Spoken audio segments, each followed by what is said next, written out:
Hi friends, అందరికీ నమస్కారం. ఇవాళ ఈ వీడియో రియల్ ఎస్టేట్ గురించి. Friends, first of all real estate అంటే ఏంటి? సో మనకు రియల్ ఎస్టేట్ మీద మనం ఏ విధంగా మనము పెట్టుబడి పెట్టాలి, అసలు ఏ విధంగా మనకు లాభాలు వస్తాయి, అసలు అసలు రియల్ ఎస్టేట్ అంటే ఏంటి, అసలు చాలామందికి అవగాహన ఉండదన్నమాట. సో ఫస్ట్ ఆఫ్ ఆల్ మనం తెలుసుకోవాల్సింది ఏంటంటే, ఫర్ ఎగ్జాంపుల్ ఒక 2 ఎకరాస్ తీసుకున్నాం అనుకోండి. అది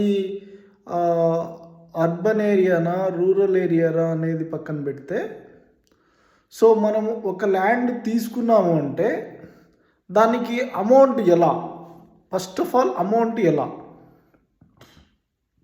ఆ అమౌంట్ మనకు కంప్లీట్గా మన దగ్గర లేకుండా పోతే ఏం చేయాలి? సో మన ఇన్కమ్ ఎంత? ఫర్ మంత్లీ నాకు 15,000 వస్తుంది అనుకోండి. సో అప్పుడు నేను పెట్టుబడి పెట్టాల్సింది ఏంటంటే ఒక 10 lakhs పెట్టాలి. సో అప్పుడు ఎలా చేయాలి నేను? సో 10 lakhs అమౌంట్ నాకు కావాలంటే నాకు మంత్లీ వచ్చేది 15,000. సో అప్పుడు నేనేం చేయాలి? బ్యాంక్ వాళ్ళని అప్రోచ్ కావాలి. ఓకే. సో లేదా నీకు ఆల్రెడీ ల్యాండ్ ఉంది, ఒక 2 ఎకరాస్ ఉంది, లేదా 1 ఎకరా ఉంది అనుకుందాం. సో మీకు అర్థం అవ్వడానికి చెప్తున్నాను ఫ్రెండ్స్. బట్ ఏంటంటే 1 ఎకరా ఉంది, దాంట్లో మీరు ఇల్లు కట్టుకోవాలి. మీకు ఆల్రెడీ మీ పేరు మీద రిజిస్ట్రేషన్ అయి ఉంది, మీకు డాక్యుమెంట్స్ ఉంది, లింక్ డాక్యుమెంట్ ఉంది, సో మీకు ఈసీ ఉంది, ఆర్హెచ్ ఉంది, అన్నీ ఉన్నాయి. సో మీరు చేయవలసింది ఏంటి? మీ దగ్గర అమౌంట్ లేదు, ఉన్న అమౌంట్ అంతా మీరు ల్యాండ్ మీద పెట్టారు. అప్పుడు మీరు ఏం చేయాలి? సో మనకు దగ్గరలో ఉన్నటువంటి బ్యాంకును అప్రోచ్ కావాలి. బ్యాంకును అప్రోచ్ అయ్యి అక్కడ ఉన్నటువంటి మేనేజర్ గారితో మనం చేయవలసింది ఏంటి? మన దగ్గర ఉన్నటువంటి డాక్యుమెంట్స్, మన దగ్గర ఉన్నటువంటి ఈసీ కానీ ఆర్హెచ్ కానీ, లేదా మన దగ్గర ఉన్నటువంటి డాక్యుమెంట్స్, లింక్ డాక్యుమెంట్ కానీ సబ్మిట్ చేయాలి. ఎవరికి? మేనేజర్ గారికి. అప్పుడు మనం చేయవలసింది ఏంటంటే, వాళ్ళు వచ్చి మన ల్యాండ్ను వెరిఫై చేసుకుంటారు. వెరిఫై చేసుకున్న తర్వాత మనకు నీ ఇన్కమ్ ఏంటి, మంత్లీ ఏముంది, నువ్వు సెల్ఫ్ ఎంప్లాయా లేదా మామూలుగా ఎంప్లాయా, లేదా నువ్వేం చేస్తున్నావు, నువ్వు బిజినెస్ చేస్తున్నావా, నీ ఇన్కమ్ ఏంటి, నీకు ఐటీ రిటర్న్స్ ఉన్నాయా? ఐటీ రిటర్న్స్ ఉంటే నీకు కంపల్సరీగా నీకు లోన్ ఇస్తారు. లేదా నీకు సివిల్ స్కోర్ బాగుందా, లేదా నీ యొక్క ఆర్థిక పరిస్థితి ఏంటి, నువ్వు ఎలా కట్టగలుగుతావు అనేదాన్ని వెరిఫై చేసుకున్న తర్వాత మనకు ఒక 50%, 60% మనకు బ్యాంకు వాళ్ళు లోన్ ఇస్తారు. లోన్ ఇచ్చిన తర్వాత మనం ఏం చేయాలి? మంత్లీ అమౌంట్ పే చేయాలి.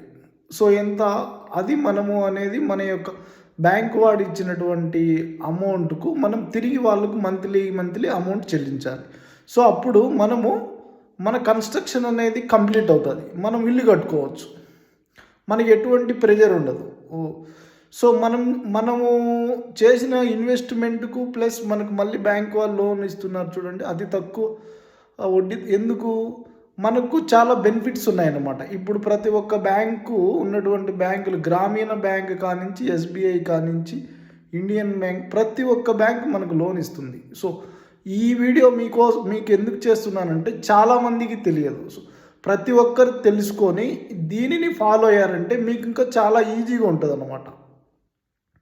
మనకు బ్యాంక్ వాళ్ళు ఇచ్చినటువంటి ఆఫర్ను మనం అస్సలు వదులుకోకూడదండి. సో మనము ఫస్ట్ ఆఫ్ ఆల్ ఒక ఇన్వెస్ట్మెంట్ చేసాము అంటే, ఒక షాప్ పెట్టుకోవడానికి కూడా ఇప్పుడు బ్యాంక్ లోన్ ఇస్తుంది. అది ఎలా అంటే, జస్ట్ మీకు ఎగ్జాంపుల్ చెప్తున్నా. మనము అతని దగ్గర ఉన్నటువంటి ఒక ఓనరు, మనం ఒక హౌస్ తీసుకున్నాం అనుకోండి, ఒక షాపుకు, అతని దగ్గర అగ్రిమెంట్ తీసుకొని మనం బ్యాంకు వాళ్ళకి ఇచ్చి ఒక 3-4 yearsకు అగ్రిమెంట్ రాయించుకొని బ్యాంకు వాళ్ళకి ఇచ్చామంటే మనకు మన యొక్క బిజినెస్ పర్పస్ మీద మనకు బ్యాంక్ లోన్ ఇస్తుంది. ప్రతి ఒక్కటి కూడా ఇప్పుడు బ్యాంకు ముందుకు వచ్చి ఇస్తున్నారండి. సో ఈ రియల్ ఎస్టేట్కి సంబంధించిన చేసిన వాళ్ళకి నేను ఎందుకు చెప్తున్నానంటే, నేను వీడియో చేస్తున్నాను కాబట్టి మీ అందరి కోసం నేను చెప్తున్నాను ఫ్రెండ్స్. సో ప్రతి ఒక్కరు ల్యాండ్ తీసుకోవాలన్నా, ఇల్లు కట్టుకోవాలన్నా, లేదంటే మీ యొక్క వేరే పర్పస్ మీద కూడా మీకు ఐటీ రిటర్న్స్ ఉన్నా లేదా సివిల్ స్కోర్ బాగున్నా మీరు సెల్ఫ్ ఎంప్లాయా మీ దగ్గర ఉన్నటువంటి డాక్యుమెంట్స్ తీసుకొని బ్యాంక్ వాళ్ళని అప్రోచ్ అయితే వాళ్ళు వచ్చి విజిట్కి వచ్చిన తర్వాత మొత్తం అంతా చూసుకొని మీకు బ్యాంక్ వాళ్ళు అనేది మీకు అమౌంట్ శాంక్షన్ చేస్తారు. సో ఎవరు కూడా అధైర్యపడాల్సిన అవసరం లేదు ఫ్రెండ్స్. ప్రతి ఒక్కరు కూడా బ్యాంకుకి వెళ్ళి లోన్ తీసుకొని కన్స్ట్రక్షన్ కానీ ల్యాండ్స్ కానీ ప్రతి ఒక్కరు ఆలోచించి చేయండి ఫ్రెండ్స్. ఎవరు కూడా ఆలోచించకుండా చేయొద్దు. రియల్ ఎస్టేట్ అనేది మనం కన్న తల్లితో సమానం. భూతల్లిని నమ్ముకున్న వారు ఎవరు కూడా ఇది కావట్లేదు. సో ఇవాళ ఈ వీడియో మీ అందరి కోసం చేస్తున్నాను ఫ్రెండ్స్.